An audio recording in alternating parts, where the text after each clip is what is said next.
আল্লাহ কেন বললেন ফাওয়াইলুল লিল মুসাল্লিন, ওই সকল মুসল্লিদের জন্য ধ্বংস, আল্লাযীনা হুম ইউরাউন, যারা মানুষকে দেখানোর জন্য নামাজ আদায় করে। নির্বাচন আসলে পরে তাদের মসজিদে যাতায়াত বেড়ে যায়।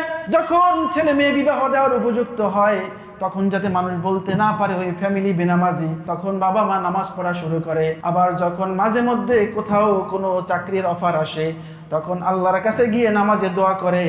চাকরিটা পেয়ে গেলে তখন আবার আল্লাহকে ভুলে যায় কি যায় না। আসসালামু আলাইকুম ওয়া রাহমাতুল্লাহি ওয়া বারাকাতুহু। ওয়া আলাইকুম আসসালাম ওয়া রাহমাতুল্লাহ। ইন্নাল হামদালিল্লাহ ইন্নাল হামদালিল্লাহি নাহমাদুহু ওয়া নাস্তাঈনুহু ওয়া নাস্তাগফিরুহু ওয়া নু'মিনু বিহি ওয়া নাতাওয়াক্কালু আলাইহি ওয়া আশহাদু আন লা ইলাহা ইল্লাল্লাহু ওয়াহদাহু লা শারীকা লাহু وأشهد أن سيدنا وحبيبنا وأسوتنا وقدوتنا وطبيبنا وطبيب أرواحنا محمد وعلى آله وأصحابه أجمعين. فقد قال الله تعالى في كلامه المجيد فرقانه الحميد إن الله وملائكته يصلون على النبي يا أيها الذين آمنوا صلوا عليه وسلموا تسليما اللهم صل على محمد وعلى آل محمد كما صليت على إبراهيم وعلى آل إبراهيم إنك حميد مجيد اللهم بارك على محمد وعلى آل محمد كما باركت على إبراهيم وعلى آل إبراهيم إنك حميد مجيد. আলহামদুলিল্লাহ, সাত আসমান এবং জমিনের যিনি একচ্ছত্র অধিপতি, আমাদের পালনকর্তা, আমাদের লালনকর্তা, আমাদের রিজিক দাতা, আমাদের জীবন দাতা, আমাদের মৃত্যু দাতা, যে আল্লাহ রাব্বুল আলামিন সালাতুল ইশা জামাতের সাথে আদায় করে আবারও আমাদেরকে আল্লাহর কোরআন থেকে কিছু কথা শোনার জন্য বসার তৌফিক নসিব করেছেন। হৃদয়ের সমস্ত মুহাব্বত, ভালোবাসাকে এক জায়গায় করে কলিজার ভেতর থেকে আল্লাহ তাআলার শুকর আদায় করে পড়ছি আলহামদুলিল্লাহ। রব্বানা ওয়া লাকাল হামদ হামদান কাসীরান তাইয়িবান মুবারাকান ফি। আমার কলিজার টুকরা ভাইয়েরা, আপনারা কেমন আছেন সবাই? আলহামদুলিল্লাহ বিখাইর, আমিও ভালো আছি। আজ আমরা পবিত্র কুরআনুল কারীমের 108 নম্বর সূরা সূরাতুল কাউসারের সাথে এই কুরবানিকে ব্লেন্ড করে একটা সমন্বিত তাফসীর শুনবো ইনশাআল্লাহ। আমরা যা কিছু শুনবো আল্লাহ তাআলা সেগুলোর জন্য বাস্তব জীবনে আমাদেরকে আমল করার তৌফিক নসিব করেন, পড়ি আমিন। আমার প্রিয় ভাইয়েরা, সূরাতুল কাউসার, আল্লাহ সুবহানাহু ওয়া তাআলা আল কোরআনের মধ্যে মোট 114টি সূরা অবতীর্ণ করেছেন। ইন সিকোয়েন্স অথবা according to the order of the সূরাস, সূরাতুল কাউসার হচ্ছে আল কোরআনের 108 নম্বর সূরা। কত বললাম? 108। এই সূরার আয়াত হচ্ছে মাত্র 3টি। তবে এই 3টি আয়াতের মধ্যে কেমন যেন আল্লাহ রাব্বুল আলামিন 3টি মহাসাগরকে ঢুকিয়ে রেখেছেন। সুবহানাল্লাহ। আমরা আগে একবার সূরাটার বিশুদ্ধ তেলাওয়াত করছি, সবাই মনোযোগ দিয়ে শুনবেন ইনশাআল্লাহ। আউযু বিল্লাহি মিনাশ শাইতানির রাজীম। বিসমিল্লাহির রহমানির রহিম। ইন্না আ'তাইনাকাল কাউসার ফাসাল্লি লিরাব্বিকা ওয়ানহার ইন্না শানিআকা হুয়াল আবতার। এই হচ্ছে সূরাতুল কাউসারের ছোট্ট 3টি আয়াত। আমি যেটা পড়েছি আপনাদের সবার পড়া কি আমার সাথে মিলতেছে? যদি দেখেন আপনি অন্য ধরনের পড়েন তাহলে ঠিক করে নিতে হবে। বুঝতে পেরেছেন তো? আমি আপনাদের থেকে শুনলাম না, যেহেতু আমাদের সময় কম। প্রিয় ভাইয়েরা, সূরাতুল কাউসার কখন অবতীর্ণ হয়েছে? সূরাতুল কাউসারের নাম সূরা কাউসার কেন করা হয়েছে? সূরাতুল কাউসার নাজিল হওয়ার কারণ কি ছিল? এগুলো জানতে মন চায় না আপনাদের? এগুলো যদি না জানেন তাহলে তো আপনি বুঝবেন না যে আসলে আল্লাহ তাআলা এই সূরা কখন অবতীর্ণ করলেন, কেন করলেন, প্রয়োজনীয়তা কি, সূরার গভীরতা কি। আজ আপনি আমাকে 40 মিনিট সময় দেন এখানে, আপনি আজকে নিজেই বাসায় একজন মুফাসসির হয়ে ফিরে যাবেন ইনশাআল্লাহ। আপনি গিয়ে বাসায় আপনার ওয়াইফকে, ছেলে মেয়েকে সূরাতুল কাউসার সম্পর্কে একটা কম্প্রিহেন্সিভ আইডিয়া দিতে পারবেন যদি আপনি মনোযোগ দিয়ে শুনেন। কারণ আল্লাহ তাআলা কোরআন শুধু আমাদের উপরে অবতীর্ণ করে না, এটা আপনাদের জন্য, ঠিক কি না? আল্লাহ রাব্বুল আলামিন যখন সূরাতুল কাউসার অবতীর্ণ করেন তখন প্রেক্ষাপটটা কি ছিল? একে বলা হয় আরবিতে শানে নুজুল। প্রেক্ষাপট হচ্ছে আল্লাহ রাব্বুল আলামিন আমার নবী সাল্লাল্লাহু আলাইহি ওয়াসাল্লামকে জীবনের শুরু থেকে শুরু করে মৃত্যু অবধি পর্যন্ত অসংখ্য পরীক্ষা গ্রহণ করেছেন। এ সকল পরীক্ষার মধ্যে বিশ্ব নবীর জন্য একটি কঠিন পরীক্ষা ছিল আল্লাহ রাব্বুল আলামিন তাকে যেই ছেলে সন্তান দিয়েছিলেন তার জীবদ্দশাতেই আল্লাহ রাব্বুল আলামিন তাদেরকে আবার নিয়েছেন। আল্লাহু আকবার, তাই না? নবী সাল্লাল্লাহু আলাইহি ওয়াসাল্লামের যিনি বড় ছেলে ছিলেন, প্রথম ছেলে ছিলেন, তার নাম হচ্ছে কাসেম। তার নাম কি? কাসেম। তো তার নাম কাসেম হওয়ার কারণে বিশ্বনবী সাল্লাল্লাহু আলাইহি ওয়াসাল্লামের কিন্তু একটি উপনাম আছে, সেটি হচ্ছে আবুল কাসেম। জানেন তো? এটি হচ্ছে আমার নবীর একটি উপনাম, আবুল কাসেম মানে কাসেমের পিতা। আল্লাহ রাব্বুল আলামিন যখন এই কাসেম রাদিয়াল্লাহু তাআলা আনহুকে নবী সাল্লাল্লাহু আলাইহি ওয়াসাল্লামের জীবদ্দশায় তার কাছে নিয়ে গেলেন, অর্থাৎ তিনি যখন মারা গেলেন, কাফেররা তখন বলাবলি শুরু করলো নবী মুহাম্মদ সে এই দুনিয়াতে তার কোনো বংশধর রেখে যেতে পারবে না, তার একটা ছেলে সন্তান ছিল সেও তো মারা গেল। এখন নবী মুহাম্মদ যে দ্বীনের দাওয়াত দিচ্ছে, মুহাম্মদ যে ইসলামের কথা বলছে, ইসলামের কথা তো অনেক দূর কি বাত, অনেক দূরের কথা। বরং মুহাম্মদ মারা যাওয়ার পরে তার ভিটায় যে বাতি দিবে এমন কোনো লোক ও তার বংশের মধ্যে আর রইল না।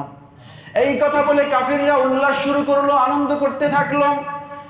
হযরত কাসেম রাদিয়াল্লাহু তাআলা আনহু যখন ইন্তেকাল করেন, আবু লাহাব এই পাপিষ্ঠ ব্যক্তি ঘর থেকে হাসতে হাসতে বের হয়ে গিয়েছে। মক্কার মধ্যে প্রতিটি ঘরে গিয়ে সে আনন্দের সংবাদ দিচ্ছে, শোনো মুহাম্মদ নির্বংশ হয়ে গিয়েছে, মুহাম্মাদের কোনো বংশই পৃথিবীতে থাকবে না, তার যে একটা ছেলে ছিল সেই ছেলেটাও মারা গিয়েছে। এই কথা বলে বলে সে উল্লাস প্রকাশ করতেছিল। অর্থাৎ তারা বলতে চাচ্ছিল মুহাম্মদ হচ্ছে নির্বংশ, মুহাম্মদ মারা যাওয়ার পরে তার কথা এই দুনিয়াতে আর কেউ স্মরণ করবে না, মুহাম্মদ মারা যাওয়ার পরে তার বংশের নাম নেয়ার মতো দুনিয়াতে কেউ থাকবে না। আল্লাহ রাব্বুল আলামিন কাফিরদের সেই দম্ভ চূর্ণ করে দিয়ে তিনি বললেন, ইন্না শানিয়াকা হুয়াল আবতার, আপনি নির্বংশ হবেন না, বরং যারা আপনার বিদ্বেষ পোষণ করে তারাই নির্বংশ হবে। শুধু তাই নয়, আল্লাহ তাআলা আরো বলছেন, ওয়া রাফা'না লাকা যিকরাক, হে নবী শুনুন, আপনি তো দুনিয়া থেকে নির্বংশ হবেনই না, বরং আমি কিয়ামত পর্যন্ত আপনার উম্মতের মুখে মুখে আপনার নামকে জারি রাখার ব্যবস্থা করে দিব। সুবহানাল্লাহ। অর্থাৎ কাফেররা বলল তার ছেলে তো মারা গিয়েছে, এখন সে মারা যাওয়ার পরে তার সহায় সম্পত্তি যেগুলো আছে এগুলো দেখভাল করবে কে? কেউ নাই। এমনকি আমরা বাংলায় বলি না, একটা ছেলে না থাকলে ভিটায় বাতি দিবে কে, বংশের হাল ধরবে কে? কেউ তো নাই। তার মানে মুহাম্মদ নির্বংশ হয়ে গিয়েছে, নাউযুবিল্লাহ। আর আল্লাহ বললেন নির্বংশ হওয়া তো অনেক দূরের কথা, বরং আমি আপনার নামকে এমন ভাবে সমুন্নত করব, কিয়ামত পর্যন্ত পৃথিবীতে এমন একটা সেকেন্ড অতিবাহিত হবে না যখন মানুষের মুখে নবী মুহাম্মাদের নাম না থাকবে। সুবহানাল্লাহ। এবার একটু হিসাব মিলিয়ে দেখেন, আপনি যদি খেয়াল করেন দেখবেন পৃথিবীতে এমন কোনো সময় পার হয় না যেই সময় নামাজের রক্ত থাকে না। হয় বাংলাদেশে, না হয় ইন্দোনেশিয়ায়, না হয় মালয়েশিয়ায়, না হয় জাপানে, না হয় আমেরিকা, না হয় অস্ট্রেলিয়া। দিন যেভাবে, সূর্য যেভাবে দাউর করছে, সার্কুলেট করছে, আল্লাহ রাব্বুল আলামিন নামাজের সময়গুলোকে, বিশেষ করে 5 ওয়াক্ত ফরজের নামাজ এমনভাবে করে দিয়েছেন পৃথিবীতে একটা সেকেন্ড অতিবাহিত হয় না যখন এই পৃথিবী আল্লাহ তাআলার ইবাদতের মধ্যে মশগুল থাকে না। সুবহানাল্লাহ। আর যখনই নামাজ হয় সেই নামাজের মধ্যে নবী মুহাম্মাদের নাম আছে না নাই? আল্লাহুম্মা সাল্লি আলা মুহাম্মাদ।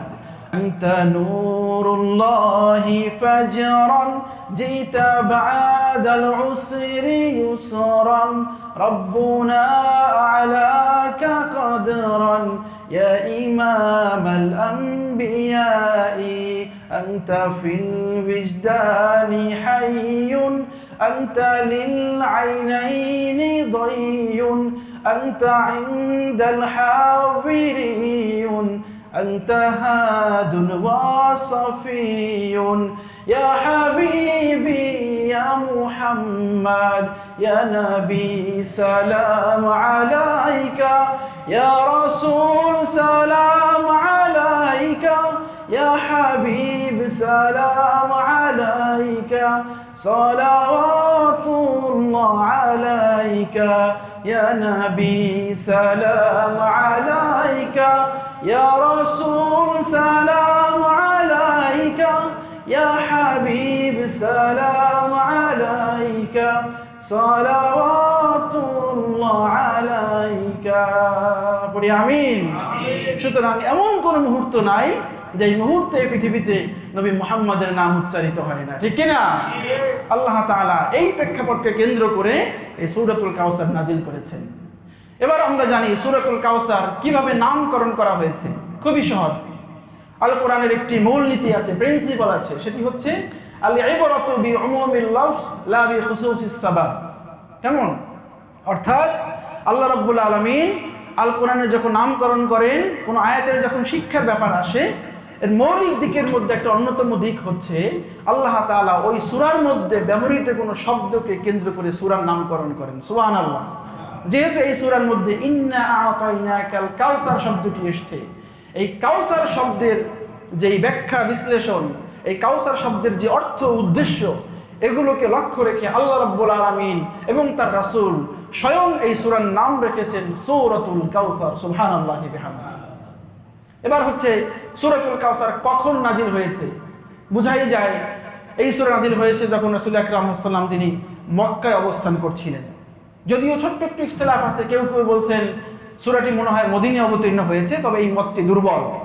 স্ট্রং মত হচ্ছে, অপিনিয়ন হচ্ছে সূরাতুল কাউসার has been revealed in Mecca period.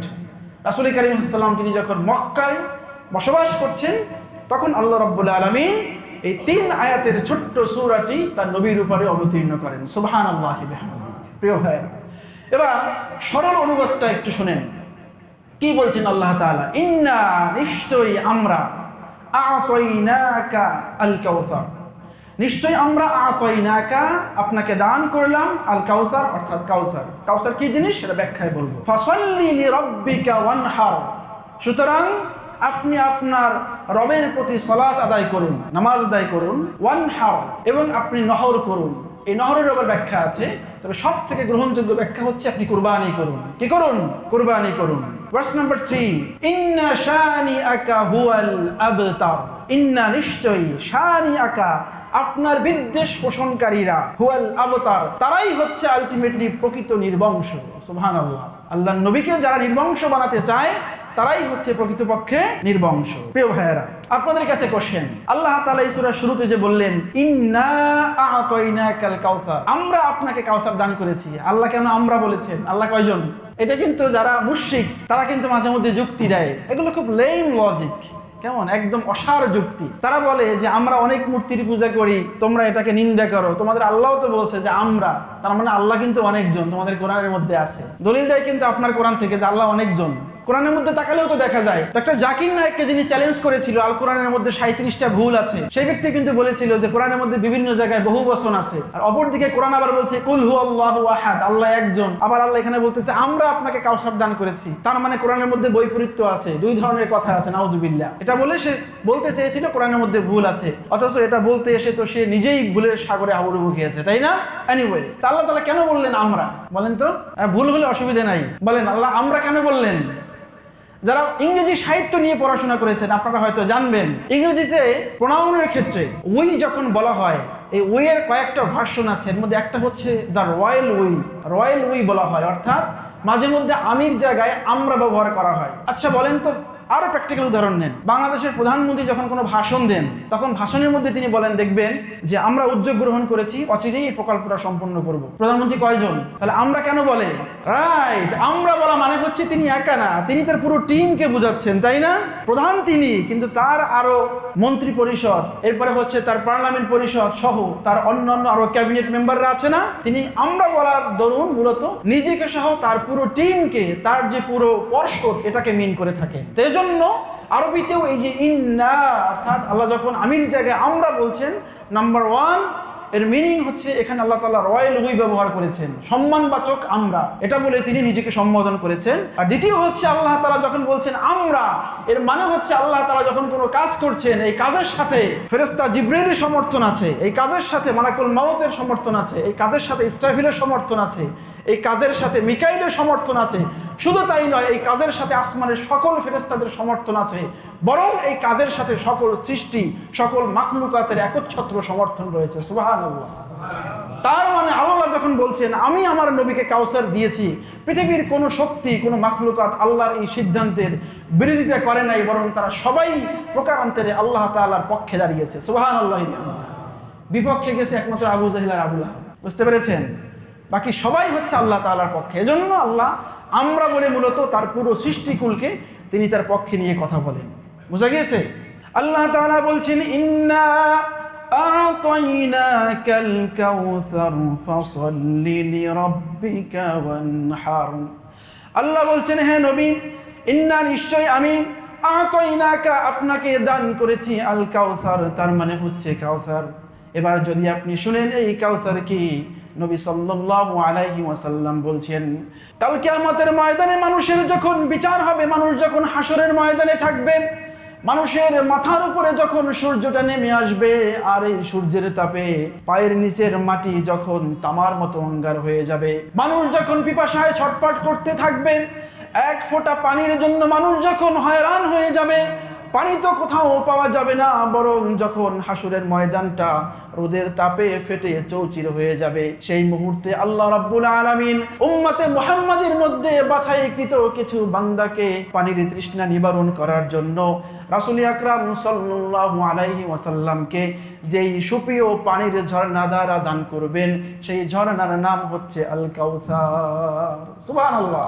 সেই কিয়ামতের ভয়াবহ দিন যখন আতাশ শুরু হয়ে যাবে, এক ফোঁটা পানির জন্য মানুষ দিক দিগন্তে ছুটে বেড়াবে, পানি তো দূরের কথা, সেদিন মানুষের ঘামের মধ্যেই ডুবে থাকবে, কেউ গলা পর্যন্ত, কেউ কান পর্যন্ত, এক ফোঁটা পান করার মতো পানি পাওয়া যাবে না, সূর্যের তাপে সেগুলো আবার শুকিয়ে যাবে, মানুষ হয়রান হয়ে থাকবে। সেই তৃষ্ণার্ত ভয়াবহ সময়ে আল্লাহ নবী সাল্লাল্লাহু আলাইহি ওয়াসাল্লাম এই কাউসার নামক বিশেষ নিয়ামত নিয়ে তার উম্মতের জন্য অপেক্ষা করবেন। সুবহানাল্লাহি বিহামদিহি। তবে এখানে সতর্কতা আছে, যেই মানুষ দুনিয়াতে বিদআত করে, আল্লাহ নবীর রেখে যাওয়া ধর্মের মধ্যে নতুন কোনো কিছু প্রবেশ করায় দিনের নামে, আল্লাহ নবী বলছেন তারা কাল কিয়ামতের দিন এই কাউসার থেকে মাহরুম হয়ে যাবে। নাউযুবিল্লাহ। আল্লাহ আমাদেরকে হেফাজত করুন, পড়ি আমিন। প্রিয় ভাইরা, এবার শুনুন আল্লাহর রাসূলের মুখে, রাসূল আকরাম সাল্লাল্লাহু আলাইহি ওয়াসাল্লাম তার পবিত্র জবানিতে বলছেন এই কাউসারের আয়তন কত হবে শুনুন। আল্লাহর নবী সাল্লাল্লাহু আলাইহি ওয়াসাল্লাম বলছেন এই কাউসারের আয়তন হচ্ছে, আজকে যেখানে প্যালেস্টাইনের অবস্থান, ওই জায়গায় আইলা নামক একটা স্থান রয়েছে, সেই আইলা থেকে শুরু করে ওই ইয়েমেনের সানার যে দূরত্ব, আবার সেই আইলা থেকে শুরু করে জেদ্দার যে দূরত্ব সৌদি আরবের, এই দূরত্ব সমপরিমাণ যদি একটা কূপ খনন করা হয়, সেই কূপের আয়তন যতটুকু হবে, কাল কিয়ামতের ময়দানে আল্লাহর দেয়া কাউসারের আয়তন আল্লাহ তাআলা ততটুকু করে দিবে। ছোট্ট কোনো কূপ না যে কয়েকজন পান করার পরেই শেষ হয়ে যাবে। আর আল্লাহ তাআলা চাইলে পরে ছোট কূপ দিয়েও কোটি কোটি মানুষকে পানি পান করাতে পারেন কি পারেন না? উদাহরণ দেন তো একটা। মাশাআল্লাহ, আল্লাহু হাইয়্যিন।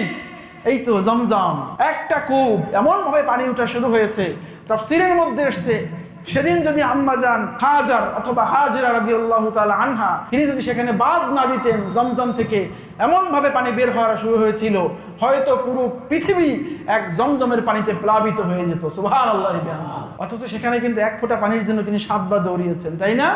ছেলে ইসমাইলের জন্য সেই ঘটনা সামনে আসতেছে। শুধু হজে যান, খেজুর খান আর জমজম নিয়ে আসেন সবার জন্য, কিন্তু সেখানে ইবরত কি, শিক্ষা কি, what is the lessons, what is the teaching, জানার দরকার আছে না নাই?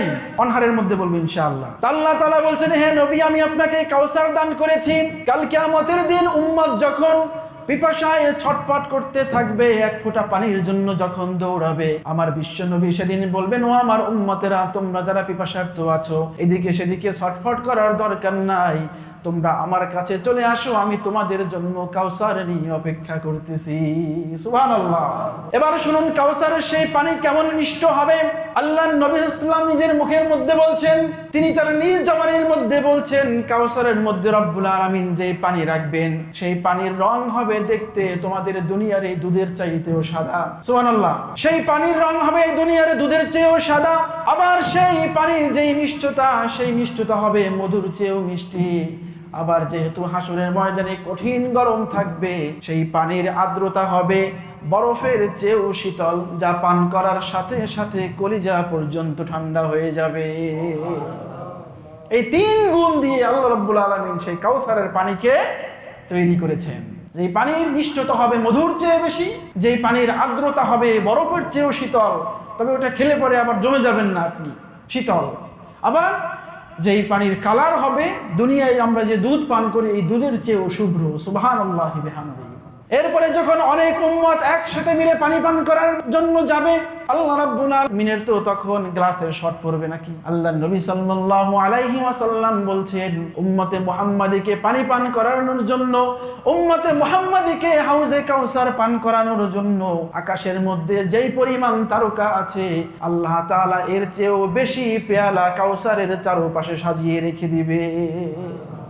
সহিহ হাদিস। সেখানে গিয়ে আপনার পিপাসায় ছটফট করতেছেন, সিরিয়াল দেয়া লাগবে না যে এরপরে আকাশের মধ্যে কতগুলো তারকা আছে, দিনের বেলা তো দেখা যায় না, তখন কি হয় মনে করেন কি নাই, রাতের বেলায় অনেক দেখা যায়, মনে করতেছেন কি এগুলোই আকাশে তারকা সংখ্যা বলতে পারবেন কেউ?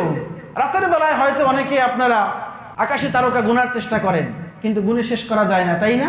তারপরও আমরা যা দেখি এইটাই গুনতে পারি না। আর বিজ্ঞান বলছে আল্লাহ তাআলা মহাবিশ্বের মধ্যে, অর্থাৎ 3 আসমান সমূহের মধ্যে এমন এমন তারকা সৃষ্টি করে রেখেছেন, যেই তারকার আলো পৃথিবীর শুরু থেকে দুনিয়াতে আসা শুরু করেছে, কিন্তু আজ পর্যন্ত সেই আলো দুনিয়ায় এসে পৌঁছাতে পারে নাই। আল্লাহু আকবার। এরকম অসংখ্য তারকা আছে যা এখনো মানুষের দৃষ্টির বাহিরে। আসমানের মধ্যে যেই পরিমাণে তারকা আছে, কাল কিয়ামতের দিন হাউজে কাউসার পান করানোর জন্য আল্লাহ তাআলা এর চেয়েও অধিক সংখ্যায় পানির পাত্র আপনাদের জন্য প্রস্তুত করে রাখবেন। সুবহানাল্লাহি ওয়া বিহামদিহি।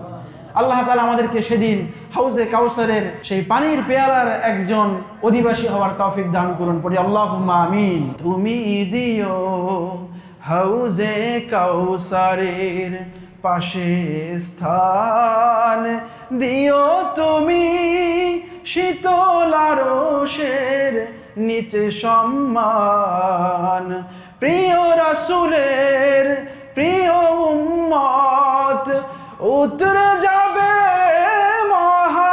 মহাবিপদ, পরম আনন্দে জান্নাতে সাজাবে নব সংসার, সেই মহানন্দে জান্নাতে, সেই মহানন্দে জান্নাতে তোমার পাশে জায়গা দিও মালিক, তুমি জান্নাতে তোমার পাশে আমার একটি ঘর বানিয়ে দিও, একটি ঘর বানিয়ে দিও, সে বিভীষিকাময় মহাদিনে, সে বিভীষিকাময় মহাদিনে তোমার ছায়ায় ছায়া দিও মালিক, তুমি জান্নাতে তোমার পাশে আমার একটি ঘর বানিয়ে দিও, একটি ঘর বানিয়ে দিও। পড়ি আমিন। এই যে আমি সঙ্গীতটা বললাম, নাশিদটা বললাম, এটা কিন্তু কোরআনের একটা আয়াতের এসেন্স, জানেন? যে মালিক তুমি জান্নাতে তোমার পাশে একটা ঘর দিও আমাকে। আম্মা জান আসিয়া রাদিয়াল্লাহু তাআলা আনহা তিনি করেছিলেন এই দোয়া যখন ফেরাউন তার উপরে চরম জুলুম নির্যাতন করেছে, দুনিয়ার সকল জুলুম নির্যাতন তিনি হাসি মুখে বরণ করে নিয়েছেন। আল্লাহর কাছে একটা জিনিস চেয়েছেন, আল্লাহ তুমি জান্নাত দিবা, তবে তার আগে আমার কন্ডিশন আছে, ভালোবাসার কন্ডিশন, যে জান্নাত হতে হবে তোমার পাশে। সুবহানাল্লাহি বিহামদিহি। প্রিয় ভাইয়েরা, সুতরাং আল্লাহ রাব্বুল আলামিন আমাদেরকেও যেন সেদিন সেই কাউসার পান করান এবং তার কাছে আমাদেরকে জায়গা দেন। আল্লাহুম্মা আমিন। এরপর আল্লাহ তাআলা বলছেন, ফাসাল্লি লিরাব্বিকা ওয়ানহার, হে নবী আপনি আপনার রবের জন্য সালাত আদায় করুন এবং আপনি কুরবানি করুন। এই আয়াতের কয়েকটি অর্থ আছে। নাম্বার 1, মুফাসসির কিরামগণ বলছেন ফাসাল্লি লিরাব্বিকা এর অর্থ হচ্ছে আপনি আপনার রবের জন্য সালাত আদায় করুন, নামাজ আদায় করুন। বরং শুধুমাত্র এতটুকুই নয়, আপনার জিন্দেগির মধ্যে যত ধরনের ইবাদত আছে সব কিছু আপনি একজনকে সুপুর্দ করে দিবেন। তিনি কে? আল্লাহ বলছেন ফাসাল্লি লিরাব্বিক, আপনার রবের জন্য নামাজ পড়েন। অথচ মুসলমানদের মধ্যে অসংখ্য উম্মতে মুহাম্মাদি আছে যারা নামাজ পড়ে মানুষকে দেখানোর জন্য, আছে না নাই? যদি নাই থাকতো আল্লাহ তাআলা কেন বললেন ফাওয়াইলুল লিল মুসাল্লিন, ওই সকল মুসল্লিদের জন্য ধ্বংস, আল্লাযীনা হুম ইউরাউন, যারা মানুষকে দেখানোর জন্য নামাজ আদায় করে। নির্বাচন আসলে পরে তাদের মসজিদে যাতায়াত বেড়ে যায়। যখন ছেলে মেয়ে বিবাহ দেওয়ার উপযুক্ত হয় তখন যাতে মানুষ বলতে না পারে ওই ফ্যামিলি বেনামাজি, তখন বাবা মা নামাজ পড়া শুরু করে। আবার যখন মাঝে মধ্যে কোথাও কোনো চাকরির অফার আসে তখন আল্লাহর কাছে গিয়ে নামাজে দোয়া করে, চাকরিটা পেয়ে গেলে তখন আবার আল্লাহকে ভুলে যায় কি যায় না? যায় কি যায় না? এরকম বৈপরীত্য, এরকম ডুয়ালিজম আমাদের মধ্যে আছে না নাই? এজন্য বলছেন ফাসাল্লি লিরাব্বিক, আপনি নামাজ পড়বেন কার জন্য? আল্লাহর জন্য। আল্লাহ তাআলা বলছেন ফাসাল্লি লিরাব্বিক, তুমি নামাজ পড়বে তোমার রবের জন্য। আমাদের ইবাদতের মধ্যে, আমাদের নামাজের মধ্যে, আমাদের কুরবানির মধ্যে, আমাদের সালাতের মধ্যে, সিয়ামের মধ্যে, হজের মধ্যে এমন কোনো ইন্টেনশন থাকতে পারবে না আল্লাহ ছাড়া কারো যদি সন্তুষ্টির কোনো উদ্দেশ্যের মধ্যে থাকে। আল্লাহ তাআলা বলছেন ফাজআলনাহু হাবাআম মানসুরা, আমি তার ওই আমল মিজানের পাল্লার মধ্যেই উত্তোলন করব না। সুবহানাল্লাহ, তার ওই আমল মিজানের পাল্লায় আমি উঠাবো না। আর এক আয়াতের মধ্যে আল্লাহ বলছেন ফালা নুকিমু ইয়াউমাল কিয়ামাতি ওয়াজনা, ফালা নুকিমু লাহুম ইয়াউমাল কিয়ামাতি ওয়াজনা, তার জন্য মিজানের পাল্লাই আমি দাঁড় করাবো না। ও আমল মাপ দেওয়ারই দরকার নাই, কারণ ওটা আমার জন্য করে।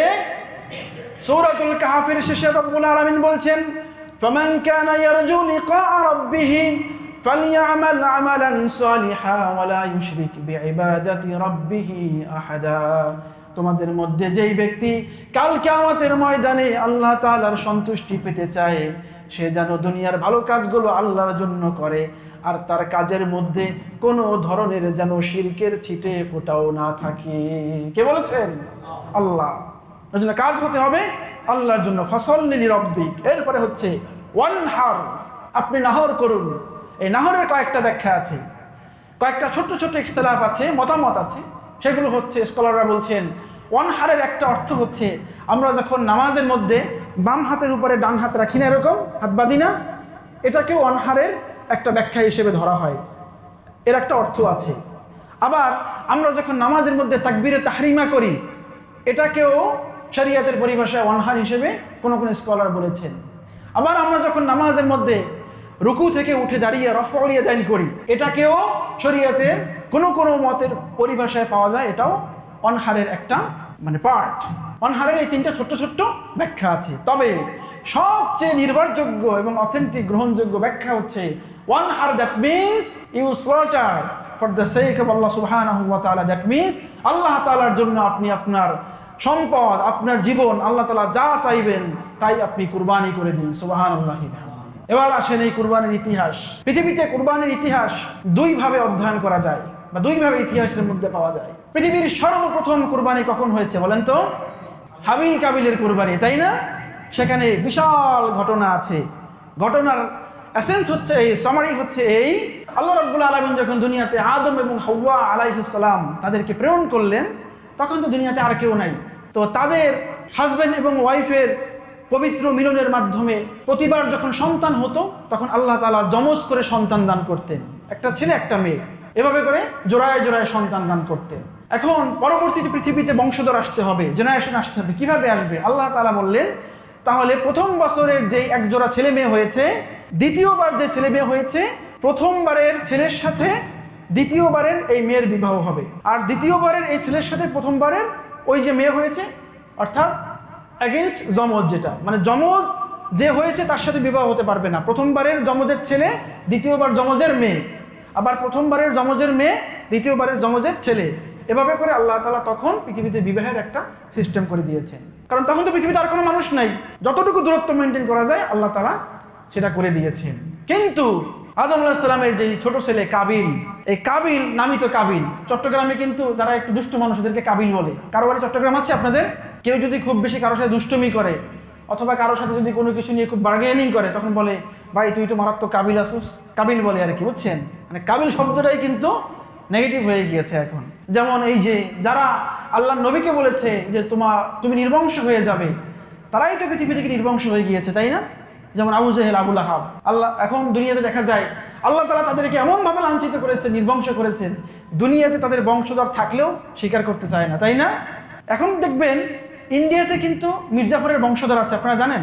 এখন যারা আছে এরা তো আসলে নির্দোষ, এদের হয়তো কোনো দোষ নাই, ভুল নাই, ত্রুটি নাই, কিন্তু ওই যে পূর্বপুরুষ ভুল করে গেছে, যারা এখনো মির্জাফরের বংশধর আছে তারা কিন্তু কখনো কোথাও পরিচয় দেয় না, তারা খুব হীনমন্যতার সাথে থাকে এখনো, কারণ ওই যে পূর্বপুরুষ ভুল করে গেছে, এই কারণে মির্জাফরের বংশধর পরিচয় দিতে চায় না। এজন্য দুনিয়াতে হয়তো আবু জাহেলের বংশধর এখনো থাকতে পারে, আবু লাহাবের বংশধর থাকতে পারে, কিন্তু থাকলেও তারা পরিচয় দেয়। তাহলে আসলে নির্বংশ কে হয়েছে? এই কাফির এবং মুশরিকটা, ঠিক কিনা? তো যাই হোক, আল্লাহ তাআলা বলছেন ওয়ানহার, কোরবানি করো। কোরবানি ইতিহাস সে আদম আলাইহিস সালাম থেকে শুরু হয়েছে। আল্লাহ তাআলা কোরআনের মধ্যে ঘটনা শোনাচ্ছেন সূরাতুল মাঈদার মধ্যে ভার্স নাম্বার 27, রব্বুল আলামিন তিনি বলছেন ওয়াতুলু আলাইহিম নাবা ইবনাই আদম বিল হাক্কি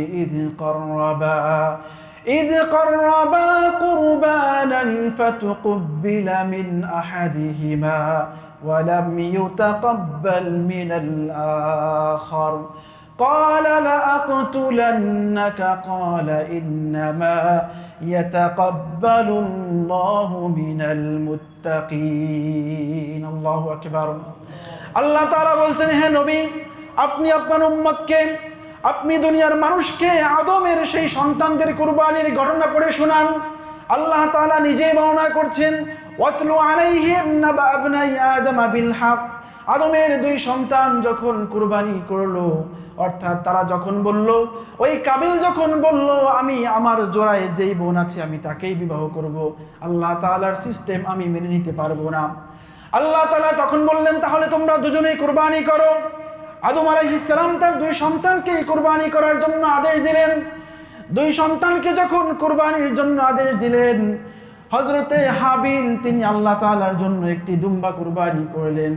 আর এই যে দুষ্ট কাবিল, সে আল্লাহর জন্য কোনো দুম্বা, কোনো বকরিতে কুরবানি করেই নাই, বরং সে আল্লাহর জন্য কিছু শুকনো এবং কিছু ঘাস মিশ্রিত এক মোটা যেই জবের আটি আছে, এই জবের আটি আল্লাহর কাছে কুরবানির জন্য দিয়ে আসলেন। দুই ভাই যখন এই দুইটি জিনিস পাহাড়ের উপরে রেখে এসছেন, আল্লাহ তাআলা তখন জানাচ্ছেন যার কুরবানিকে আমি আল্লাহ তাআলা পছন্দ করব, আসমান থেকে এক টুকরো আগুন এসে তার ওই জন্তুটিকে, তার কুরবানির বিষয়টিকে পুড়িয়ে দিবে, ভস্ম করে দিবে। পরের দিন সকাল যখন হলো, আদম আলাইহিস সালাম তখন বললেন তোমরা দুই ভাই গিয়ে দেখে আসো তোমাদের কুরবানি কার কার কবুল হয়েছে। যখন তারা পাহাড়ের উপরে গেলেন, দেখলেন হযরতে হাবিলের রেখে যাওয়া সেই দুম্বা আসমান থেকে একটা আগুন এসে ভস্ম করে দিয়েছে, তার মানে তার কুরবানি আল্লাহ কবুল করেছেন। সুবহানাল্লাহ, তার মানে তার কুরবানি আল্লাহ কবুল করেছেন। আর কাবিল যেই কিছু ঘাস পাতা তার সাথে মিশ্রিত এক মোটা গমের আটি রেখে এসেছিল, তার ওটা যেমন ছিল তেমনই পড়ে রয়েছে, তার মানে আল্লাহ তাআলা এটা কবুল করেন নাই। তখন আল্লাহ বললেন যে না, আমার যে সিদ্ধান্ত, এই সিদ্ধান্তই, আমি ভালো যে আছে তার জিনিসটি কবুল করেছি, আর যে জিনিস খারাপ আমাকে দিয়েছে মূলত তার অনিচ্ছায় অথবা এর মধ্যে ভক্তি নাই, শ্রদ্ধা নাই, তাকওয়া নাই, সেটিকে আমি কবুল করি নাই। বর্তমান সময়ে অনেকে দেখবেন আমরা কোরবানি ওয়াজিব হয়েছে, ফরজ হয়েছে, তাই কোনো মতে একটা গরু বা ছাগল কোরবানি দিয়ে দিচ্ছে, এরকম টাকাওয়ালা লোক আছে না? না, আপনি কোরবানি এমন ভাবে দেন যাতে আপনার একটু কলিজায় লাগে, আপনার যে ভালো জিনিসটি সেটি আপনি আল্লাহকে অফার করেন। ভাই, আপনি আজকে 20,000 টাকা খরচ করে, 30,000 খরচ করে একটা কোরবানির যে আমরা অংশও নিই, অনেকে এ জায়গায় অনেকে কার্পণ্য করে, আছে না? আমার পরিচিত আছে। এগুলো হচ্ছে অন্তরের বখিলতা, কৃপণতা। আমরা যে কথাগুলো বলি এগুলো আমাদের নিছক উদ্দেশ্য হচ্ছে দাওয়া, এর বাহিরে কিছুই না। কারণ আল্লাহ তাআলা যদি হেদায়েত না দেন, আমি সারাদিন ওয়াজ করে কিছু করতে পারবো? অসম্ভব। আল্লাহ নবী তাই পারেন নাই, ইন্নাকা লা তাহদি মান আহবাবতা ওয়ালাকিন্নাল্লাহা ইয়াহদি মান ইয়াশা। প্রিয় ভাইয়েরা, যাই হোক, তা আল্লাহ যখন বললেন যে হাবিল চাচ্ছে এক জিনিস, কাবিল চাচ্ছে আর এক জিনিস, কিন্তু কবুল হবে কোনটা, এইটার জন্য তোমরা দুজনেই আমার দরবারে কুরবানি হাজির করো। একজন কিন্তু ঠিকই খুবই একটা হৃষ্টপুষ্ট দুম্বাকে কোরবানির জন্য পাহাড়ের উপরে রেখে আসলো, আর আরেকজন কি দিল, তার মাঠের যে ফসল ছিল এই ফসলের মধ্যে যেগুলো আবার ময়লা আবর্জনা ঘাস মিশ্রিত এরকম এক মোটা গমের আটি সে পাহাড়ের উপর রেখে আসছে। না দিলেই না, আল্লাহ তাআলা তার ওই জিনিস কবুলও করেন। এই জন্য আল্লাহ তাআলা নিজেই বলছেন, ইন্নামা ইয়াতাকাব্বালুল্লাহু মিনাল মুত্তাকিন। আল্লাহ রাব্বুল আলামিন শুধুমাত্র যারা মুত্তাকি বান্দা, যারা আল্লাহকে ভয় করে, তাদের পক্ষ থেকেই তিনি কুরবানি কবুল করেন, স্যাক্রিফাইস কবুল করেন। আর যারা গোশত খাওয়ার জন্য কুরবানি দেয়, আল্লাহ তাআলা তাদের কুরবানি কবুল করেন না। সুতরাং যাদের উপরে কুরবানি ওয়াজিব হয়েছে, আল্লাহ নবী সাল্লাল্লাহু আলাইহি ওয়াসাল্লাম বলছেন, মান লাহু ওয়াসা, যে ব্যক্তির কুরবানির সক্ষমতা রয়েছে, ওয়ালাম ইউদহ, কিন্তু সে কুরবানি করছে না, ফালা ইয়াকরাবান্না মাসাজিদানা, সে যেন আমাদের মসজিদের ঈদগাহের ধারে কাছে না আসে। নাউযুবিল্লাহি মিন যালিক। কারণ আপনার সামর্থ্য আছে, আপনি কোরবানি দেবেন, আপনার ঘরে 100 কেজি মাংস আসবে, আপনি খাবেন সেখান থেকে 30 কেজি, বাকি 60 কেজি আপনি গরিবদেরকে বিলিয়ে দিবেন, যারা সারা বছরও গরুর গোশত খাওয়ার সৌভাগ্য হয় না। এটাই কি ইসলামের দাবি, তাই না? কিন্তু আমরা নিজেদের কথা শুধুমাত্র চিন্তা করি। কোরবানির আগে আমাদের সমাজে ফ্রিজের দোকানগুলোতে আমাদের সিরিয়াল পড়ে যায়। কোরবানির আগে ফ্রিজের সেল ভালো হয়, তাই না? কোম্পানিগুলো ভালো ভালো অফার দেয়, ডিপ ফ্রিজ বিক্রি হয়, কারণ কোরবানি করে পারে না পুরো গরু এনে ওর মধ্যে ঢুকাই রাখে, সারা বছর আর গোশত কেনা লাগবে না। আল্লাহ তাআলা আমাদেরকে গোশত খাওয়া কোরবানি থেকে হেফাজত করুন, পড়ি আল্লাহুম্মা আমিন। আপনারা কেউ এই কোরবানি দেন না তো? দেওয়া যাবে না প্রিয় ভাইরা, মানুষকে দিয়ে দেন। তবে হ্যাঁ, কোরবানি হয়ে যাবে যদি আপনি আল্লাহর জন্য কোরবানি দেন, এরপরে যদি গোশত সব একাও খান, কোরবানি হয়ে যাবে। কিন্তু কোরবানির মাকাসিদ এটা না ভাই। কোরবানির মাকাসিদ হচ্ছে স্যাক্রিফাইস, কনসিডার, আপনি বিলিয়ে দিবেন, আপনার সুখ আপনার দুঃখ মানুষের সাথে ভাগাভাগি করে নেবেন। That is the social being. আপনি তখন হচ্ছে একজন মানুষ হিসেবে আপনি হচ্ছে সামাজিক জীব, তাই না? সামাজিক জীব তখনই হবেন যখন সমাজের সবাইকে আপনি ওন করতে পারবেন। আল্লাহ আমাদের তৌফিক দান করুন, পড়ি আমিন। এই হচ্ছে কুরবানির প্রথম ইতিহাস। আর দ্বিতীয় ইতিহাস কি? গত সপ্তাহে ছোট্ট করে বলেছিলাম, নবী ইব্রাহিম আলাইহিস সালাতু ওয়াস সালাম, তার জীবনটা কিভাবে শুরু হয়েছে আপনি 1 মিনিট খেয়াল করেন। নবী ইব্রাহিম আলাইহিস সালাতু ওয়াস সালাম যখন ছোট্ট মানুষ, যখন আস্তে আস্তে তার বিবেকের দরজাটা খুলছে, তখন তিনি দেখলেন মানুষ মূর্তি পূজার মধ্যে নিমজ্জিত রয়েছে। মানুষ তার নিজের হাতে বানানো মূর্তিকে পূজা করছে। মানুষ তার নিজের হাতে যাকে বানায় তার কাছে গিয়েই আবার সে জীবনের সমাধান চায়। মানুষ তার নিজের হাতে যেই মাটি দিয়ে একটা মূর্তি বানায়, সেই মূর্তির কাছে গিয়ে সামনে আবার সে খাবার রেখে আসে। খাবারগুলো সেখানে নষ্ট হয়, কুকুরে খায়, বিড়ালে খায়, পচে যায়, কিন্তু মানুষের হাতে বানানো সেই মূর্তিগুলো কিছুই ধরতে পারে না, ছুঁইতেও পারে না। ছোট্ট ইব্রাহিমের মাথায় প্রশ্ন আসলো, তাহলে মানুষ কেন তার পূজা করছে, তার ইবাদত করছে? যেই মূর্তি, যেই পাথরের বানানো, মাটির বানানো এই অবয়ব কোনো জিনিসকে ধরতেও পারে না, ছুঁইতেও পারে না, খেতেও পারে না, সে তো কখনো ইলাহ হতে পারে না, তার তো ইবাদত করা আমার কোনো লজিকের মধ্যেই আসে না। তখন তিনি তার রবকে খোঁজা শুরু করলেন। আল্লাহ তাআলা 7 নম্বর পারার মধ্যে সবকিছু বিশদভাবে বর্ণনা করছেন। নবী ইব্রাহিম বলছেন, আমি আমার রবকে খুঁজে শুরু করলাম। ওয়া কাযালিকা নুরি ইব্রাহিম মালাকুতাস সামাওয়াতি ওয়াল আরদি ওয়ালিয়াকুনা মিনাল মুকিনিন।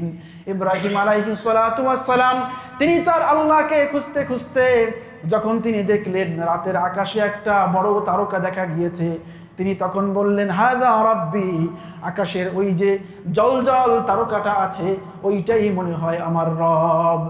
যখন তিনি দেখলেন সকাল হয়েছে, সকালে যখন আবার সেই তারকাটা আকাশ থেকে চলে গিয়েছে, অর্থাৎ তার আলো হারিয়ে গিয়েছে, তখন তিনি বললেন, রাতের বেলায় যিনি থাকে আবার দিনের বেলায় অদৃশ্য হয়ে যায়, সে তো কখনো আমার ইলাহ হতে পারে না, কারণ আমার ইলাহ হচ্ছে এমন এক সত্তা যিনি আমার সাথে সব সময়ের জন্য থাকবেন। তখন তিনি পরের দিন রাত্রে আবারও খেয়াল করলেন, আগের দিন আকাশে তিনি যেই তারকাটা দেখেছিলেন, আজকে সেই তারকার চেয়েও বড় একটা আলো দেখা যাচ্ছে, অর্থাৎ চাঁদ। তিনি তখন সেই চাঁদ দেখে বললেন, হাযা রাব্বি। ফালাম্মা রাআল কমারা বাযিগান ক্বালা হাযা রাব্বি। নবী ইব্রাহিম আকাশে যখন চাঁদ দেখলেন, তিনি বললেন, এই আকাশের যেই সুন্দর চাঁদ আছে, এই চাঁদই মনে হয় আমার সৃষ্টিকর্তা। আবার যখন তিনি দেখলেন সকালবেলা সূর্যের আলোর কারণে সেই চাঁদ হারিয়ে গিয়েছে, এরপরে তিনি দুপুরবেলা খেয়াল করলেন সূর্য এমন ভাবে আলো দিচ্ছে, সূর্যের আলোর কারণে যেমন করে প্রত্যেকটি গাছপালা তার জীবন ধারণ করছে, আবার এই সূর্যের আলোর তাপেই মানুষের শরীর থেকেও ঘাম বের হয় কি হয় না? হয় কি হয় না? তিনি তখন বললেন, এত শক্তি যেই আলোর, যেই সূর্যের, তাহলে মনে হয় সে আমার রব। ফালাম্মা রাআশ শামসা বাযিগাতান ক্বালা হাযা রাব্বি হাযা আকবার। কারণ আমি ইতিপূর্বে যা দেখেছি এই সব কিছুর চেয়ে তো এই সূর্যটাই বড়, সুতরাং এটাই হচ্ছে আমার রব। আবার যখন তিনি সন্ধ্যাবেলায় দেখলেন এই সূর্য ডুবে যায়, তখন তিনি বললেন, যেই জিনিস রাতের বেলায় থাকে দিনে থাকে না, আবার যেই জিনিস দিনের বেলায় থাকে রাতে থাকে না, এরকম অদৃশ্য কোনো জিনিস আমার প্রভু হতে পারে না, যে কিছুক্ষণ আমার সাথে থাকবে আবার কিছুক্ষণ থাকবে না। বরং আমার প্রভু হচ্ছে ওই সত্তা যিনি আমাকে সৃষ্টি করেছেন এবং সার্বক্ষণিক আমার সাথে থাকেন। সুবহানাল্লাহ। তখন তিনি বললেন, ইন্নী وجهت وجهي للذي فطر السماوات والأرض حنيفا وما أنا من المشركين। তার ভাষা দেখেন, ইন্নী ওয়াজ্জাহাতু, আমি মুখ ফিরালাম, ওয়াজহিয়া লিল্লাযী, আমার চেহারা সেই রবের জন্য, ফাতারাস সামাওয়াতি ওয়াল আরদা হানিফা, যিনি এককভাবে আসমান এবং জমিনকে সৃষ্টি করেছেন, ওয়ামা আনা মিনাল মুশরিকিন, আর তোমরা যা কিছুর পূজা করছো এই সকল ভণ্ডামির মধ্যে আমি আর নাই। আল্লাহু আকবার বললেন না? এটা হচ্ছে নবী ইব্রাহিম আলাইহিস সালামের তখনকার স্টেটমেন্ট। এই ইব্রাহিম যখন ছোটবেলায় তিনি তাওহীদের ঘোষণা দিলেন, ওই রাজ্যের যিনি রাজা ছিলেন, এমনকি তার যে পিতা ছিল, তারা এলাকা থেকে তাকে বহিষ্কার করে দিল। তিনি সেখান থেকে মিশরে চলে গেলেন, সেখানেও থাকতে পারলেন না, সেখান থেকে তিনি প্যালেস্টাইনে চলে গেলেন। সেখানে আল্লাহ রাব্বুল আলামিন, তিনি বৃদ্ধ হয়ে গিয়েছেন, তার স্ত্রী বয়স্কা হয়ে গিয়েছে, কিন্তু কোনো ছেলে সন্তান নাই। নবী ইব্রাহিমের বয়স যখন প্রায় 90 বছর, তখন আল্লাহ রাব্বুল আলামিন ফেরেশতার মাধ্যমে তাকে একজন নেক সন্তানের সুসংবাদ দিলেন। নবী ইব্রাহিমের ওয়াইফ ঘরের মধ্যে বসে হাসছেন, আমার মাথার চুল পেকে গিয়েছে, আমার মিস বন্ধ হয়ে গিয়েছে, এমন অবস্থায় কিভাবে আমার সন্তান হবে? ফেরেশতারা তখন জবাব দিল, যে আল্লাহ রাব্বুল আলামিন নবী ঈসাকে, যে আল্লাহ রাব্বুল আলামিন আদমকে কোনো মা বাবা ছাড়াই সৃষ্টি করতে পারে, তিনি আপনার এই বয়সেও আপনাকে ছেলে দেওয়ার ক্ষমতা রাখেন কি রাখেন না? আপনি সবর করেন, রাব্বুল আলামিন আপনাকে ছেলে দান করবেন। সেই বয়সে গিয়ে আল্লাহ রাব্বুল আলামিন নবী ইসমাইলকে দান করলেন। ইসমাইল আলাইহিস সালাম এই দুনিয়াতে আসলেন। যখন তিনি তার পিতার হাত ধরে হাঁটছেন, তখন আল্লাহ রাব্বুল আলামিন নবী ইব্রাহিমকে বললেন, ছেলের হাত ধরে ঘোরাঘুরি করছো, খুবই মনের মধ্যে আনন্দ লাগছে, তবে তোমার পরীক্ষা অত্যাসন্ন, তুমি এই ছেলেকে তোমার কাছ থেকে ওই মক্কার অনেক দূরে মরুভূমির বুকে রেখে আসতে হবে। নবী ইব্রাহিম আলাইহিস সালাম আল্লাহ রাব্বুল আলামিনের অর্ডারের সাথে সাথে মান্য করলেন। তার এই ছোট্ট সন্তান এবং স্ত্রী হাজেরাকে সেখানে রেখে আসলেন। এরপরের যে বিস্তর ঘটনা আছে আপনারা সবাই জানেন। আল্লাহ নবী ইব্রাহিম আলাইহিস সালাতু ওয়াস সালাম তাদেরকে রেখে আসলেন। সেখানে পানি নাই, সেখানে খাবার নাই। নবী ইব্রাহিমের সেই পানির পিপাসা নিবারণ করার জন্য আল্লাহ তাআলা আজকের এই জমজমের পানি আছে, সেই পানির কূপের ব্যবস্থা সেখানে করে দিলেন। সেই ঘটনা আপনারা সবাই জানেন, আমি সেদিকে যাচ্ছি না। যখন ইসমাঈল আলাইহিস সালাম পানির জন্য ছটফট করছেন, তার মা হাজেরা এখান থেকে সেখানে যাচ্ছে, সাফা এবং মারওয়া পাহাড়ের মাঝে দৌড়দৌড়ি করছে। দূরে মনে হচ্ছে মরিচিকার কারণে ওখানে পানি আছে, যখন ওখানে যাচ্ছেন মনে হচ্ছে ওখানে পানি আছে। এই করে যখন 7 বার দৌড়ালেন, আল্লাহ রাব্বুল আলামিন পরে ইসমাইলের পায়ের আঘাতে সেই মরুভূমির বালুর মধ্য থেকে এই জমজম নামক বরকতের এই ঝর্ণাকে প্রবাহিত করে দিলেন। সুবহানাল্লাহি বিহামদিহি। ইব্রাহিম আলাইহিস সালাম তিনি কি পরিমাণে কুরবানি করেছেন। সেই ছেলে সন্তান যখন একটু বড় হয়েছে, তখন আল্লাহ তাআলা বলছেন, এবার এই সন্তানকে তোমার কুরবানি দিতে হবে।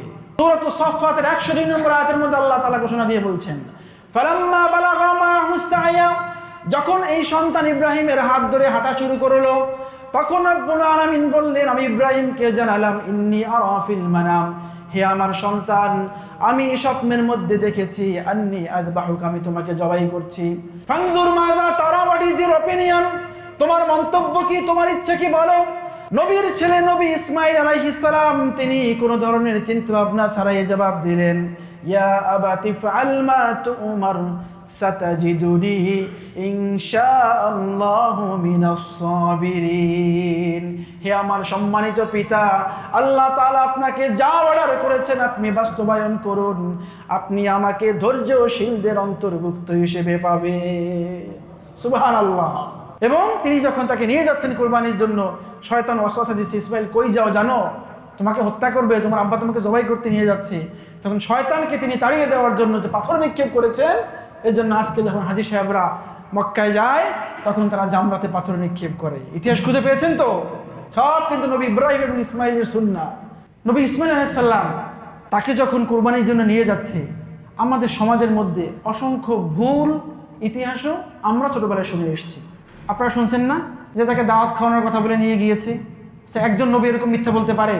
আমাদেরকে কিন্তু চমকপ্রদভাবে শোনানো হচ্ছে যে নবী ইসলাম তার ছেলেকে যখন নিয়ে যাচ্ছে, ইসমাইলকে কোথায় নিয়ে যাবে, তখন হাজেরাকে বলছে দাওয়াত খাওয়ানোর জন্য নিয়ে যাবে। এগুলো সব বানোয়াট কথা। আবার যখন কুরবানির জন্য নিয়ে যাচ্ছে, কুরবানি সংক্রান্ত এগুলো হচ্ছে মানে এমন এমন কিছু রিওয়ায়াত, এমন বানোয়াট কিছু কথা যা যে কোন কিতাবের মধ্যে আছে সেই কিতাবেরও কোনো খোঁজ পাওয়া যায় না। কথা বুঝতে পেরেছেন? কিছু মিথ্যা কথা তো আছে যে অমুক জায়গায় লেখা, আর কিছু মিথ্যা কথা কোথায় যে লেখা আছে সেই কিতাবেরও কোনো সন্ধান পাওয়া যায় না। এর মধ্যে একটা হচ্ছে এই ঘটনাগুলো। যেমন বাইসিকলস আপনাকে বলি, প্রথমেই হচ্ছে যখন ইসমাইলকে নিয়ে যাবে কুরবানি দেওয়ার জন্য, তখন বলা হচ্ছে নবী ইব্রাহিম তাকে মিথ্যা বলেছে, তোমাকে দাওয়াত খাওয়ানোর জন্য নিয়ে যাবো। তার মায়ের কাছে এটা বলে নিয়ে গিয়েছে, এটা হচ্ছে নাম্বার 1 বানোয়াট একটা মিথ্যা কথা নবীর নামে। দ্বিতীয়ত হচ্ছে ইসমাইলকে যখন কুরবানি দেবে তখন ইসমাইল এর বাবা ইব্রাহিম স্বপ্নের মধ্যে দেখেছে আল্লাহ তাআলা তাকে কুরবানি করতে বলেছে, তিনি 100 উট কুরবানি করলেন, আল্লাহ তাআলা বললেন হয় নাই। পরের দিন তিনি আবারও নতুন করে 1000 উট কুরবানি করেছেন, আল্লাহ তাআলা পরের দিন আবারও স্বপ্ন দেখালেন, কোরবানি হয় নাই। ইব্রাহিম নাকি কোনোভাবেই বুঝতেছে না যে কি কোরবানি দেওয়া লাগবে। পরে নাকি আল্লাহ বলছেন এত সবকিছু বাদ দিয়ে তোমার যে কলিজার টুকরা সন্তান আছে এই সন্তানকে কোরবানি করা লাগবে। অথচ এর কোনো ভিত্তি কোরআন বলছে সূরাতুস সাফফাত 102 নম্বর আয়াত, ইব্রাহিম নিজে সরাসরি স্বপ্ন দেখেছেন, ইন্নী আরা ফিল মানাম আন্নী আযবাহুকা, হে আমার স্নেহের সন্তান আমি স্বপ্নে দেখেছি যে আমি তোমাকে জবাই করতেছি। আর নবীদের স্বপ্ন হচ্ছে ওয়াহি, তার মানে আল্লাহ তাআলা তোমাকে জবাই করার জন্য আদেশ দিয়েছেন। কিন্তু আল্লাহ তাআলা তো পরীক্ষা করছেন ইব্রাহিমকে, ওই যে পরীক্ষা শুরু আগুনে ফেলে, কুলনা ইয়া নারু কুনি বারদাও ওয়া সালামান আলা ইব্রাহিম, আর এই যে শেষ পরীক্ষা সেখানে নবী ইব্রাহিম উত্তীর্ণ হয়েছেন কি হন নাই? যখন তিনি তার কলিজার টুকরা সন্তানকে জবাইয়ের জন্য নিয়ে গেলেন, আল্লাহ রাব্বুল আলামিন আসমান থেকে ডাক দিয়ে বলছেন কদ সাদ্দাকতার রুইয়া ইন্না কাযালিকা নাজিজিল মুহসিনিন। ইব্রাহিম, তোমার সন্তানকে জবাই করানো আমার উদ্দেশ্য নয়, তোমার সন্তান হত্যা করানো আমার উদ্দেশ্য নয়, বরং আমি দেখতে চেয়েছিলাম তুমি পরীক্ষায় উত্তীর্ণ হও কিনা। তুমি পরীক্ষায় 100-র মধ্যে 100 পেয়ে উত্তীর্ণ হয়ে গিয়েছো। কদ সাদ্দাকতার রুইয়া ইন্না কাযালিকা নাজিজিল মুহসিনিন। এরপর আল্লাহ বলছেন ওয়াতারাকনা আলাইহি ফিল আখিরিন, ইব্রাহিম তুমি যে স্যাক্রিফাইস করলে, তোমার এই স্যাক্রিফাইসকে শুধু তোমার জামানায় না, আমি কিয়ামত পর্যন্ত মানুষের মাঝে এটাকে জারি রেখে দিব। সুবহানাল্লাহ। এর জন্য আজ পর্যন্ত উম্মতে মুহাম্মাদি আমরা কুরবানির এই ইবাদতের মধ্যে শামিল হই কি হই না? আল্লাহ তাআলা কবুল করেন, পড়ি আমিন। সর্বশেষ আয়াত আল্লাহ বলছেন ইন্না শানিয়াকা হুয়াল আবতার, হে নবী মুহাম্মদ আপনি বিচলিত হয়েন না। ওরা যে আপনাকে বলে যে আপনি নির্বংশ হয়ে যাবেন, আপনার বংশ রক্ষা করার মতো কেউ থাকবে না, বরং যারা আপনাকে বিদ্বেষ পোষণ করে, আপনার শত্রুতা করে, এই দুনিয়া থেকে আমি তাদেরকে নিশ্চিহ্ন করে দিব। আল্লাহু আকবার। এবং এর মধ্যে বিশেষ করে 2 জন টেরর ছিল, একজন হচ্ছে আস বিন ওয়াইল, আর আরেকজন হচ্ছে উকবা ইবনে আবি মুঈদ। এই 2 জন আল্লাহ নবীকে বেশি বেশি নির্বংশ বলে গালি দিত। আল্লাহ রাব্বুল আলামিন তাদেরকেই আল্লাহ নবীর জীবদ্দশায় দুনিয়া থেকে নির্বংশ করে দিয়েছেন। সুবহানাল্লাহ। অথচ দেখেন আমার নবী হচ্ছেন এমন মানুষ যিনি পাথরের আঘাত খেয়েছেন, অথচ কাউকে কোনোদিন কষ্ট দেন, একটা কোনোদিন মন্দ বলেছেন, কোনোদিন গালি দিয়েছেন? দেন নাই। আল্লাহ তাআলা তাকে ঘোষণা করছেন ওয়ামা আরসালনাকা ইল্লা রাহমাতাল লিল আলামিন। আমরা বাংলা সাহিত্যের কবিতার মধ্যে পড়েছি, আমার এ ঘর ভাঙিয়েছে যে বা আমি বাদী তার ঘর, আপন করিতে কাঁদিয়ে বেড়াই যে মনে করেছে পর। তাই না? যে মনে করিল পথের বিভাগী, পথে পথে আমি ফিরি তার লাগি, দিগল রজনী তার তরে জাগি, ঘুম যে হরেছে মোর। তার মানে যে আমার ঘর ভেঙেছে আমি তার ঘর ভাঙবো না, আমি তার ঘর গড়ে দিব। যে আমাকে কষ্ট দিয়েছে, আমার রাতের ঘুম কেড়ে নিয়েছে, আমাকে বিপদে ফেলেছে, আমি তাকে বিপদে ফেলবো না, বরং সে যাতে রাতে সুন্দর করে ঘুমাতে পারে আমি তার সেই ব্যবস্থা করে দিব। সুবহানাল্লাহ। সম্ভবত কবি জসিমউদ্দিনের এই কবিতা, এই কবিতার লাইনগুলো হচ্ছে নবী মুহাম্মদুর রাসূলুল্লাহ সাল্লাল্লাহু আলাইহি ওয়াসাল্লামের অবিসংবাদিত জীবনী থেকে গ্রহণ করা। সুবহানাল্লাহ বিহামদি। আমার নবী হচ্ছে সেই মানুষ, অথচ তারা আজীবন এই কাফিররা মুশরিকরা আমার নবীর শুধু বিরোধিতাই করে গিয়েছে। ফলাফল ঘোড়ার ডিম, তাই না? আমার নবীকে আল্লাহ তাআলা বলছেন ওয়ারাফা'না লাকা যিকরা, আমার নবী হচ্ছে সেই মানুষ, সেই কিংবদন্তি যিনি মানুষকে কষ্ট দেন নাই, বরং তিনি ছিলেন সমগ্র জাহানের সৃষ্টিকুলের আশ্রয়স্থল। ঠিক না ঠিক? সে কোন বন্ধু বলো বেশি বিশ্বস্ত, সে কোন বন্ধু বলো বড় বিশ্বস্ত, কার কাছে মন খুলে দেয়া যায়, কার কাছে সব কথা বলা যায়, হওয়া যায় বেশি আশ্বস্ত। তার নাম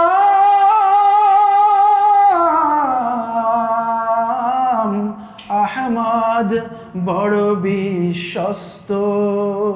সে কোন বন্ধু বলো বেশি বিশ্বস্ত, যে জন কখনো ব্যথা দিতে জানে না, যে জন কেবলই মুছে দেয় বেদনা, যে জন কখনো ব্যথা দিতে জানে না, যে জন কেবলই মুছে দেয় বেদনা, হৃদয়ের হাহাকার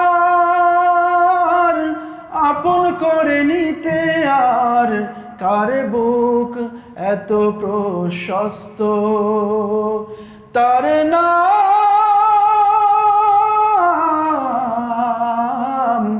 আহমদ, বড় বিশ্বস্ত। সে কোন বন্ধু বলো বেশি বিশ্বস্ত। পড়ি সাল্লাল্লাহু আলাইহি ওয়াসাল্লাম। আল্লাহ তাআলা আমাদেরকে এই ছোট্ট সূরার আলোকে যে কথাগুলো শুনলাম এগুলো আমল করার তৌফিক দান করুন, পড়ি আমিন। আমাদের সবাইকে কাল কিয়ামতের দিন আল্লাহ নবীর একজন খাঁটি উম্মত হিসেবে হাউজে কাউসার পান করার মতো তৌফিক নসিব করুন, পড়ি আল্লাহুম্মা আমিন। হাযা মা ইনদি ওয়াল ইলমু ইনদাল্লাহ, আকুলু কাওলি ওয়া আস্তাগফিরুল্লাহ লি ওয়া লাকুম ওয়া লিসাইরিল মুসলিমিন ফাস্তাগফিরু ইন্নাহু হুয়াল গফুরুর রহিম। ওয়াসসালামু আলাইকুম ওয়া রাহমাতুল্লাহি ওয়া বারাকাতুহু।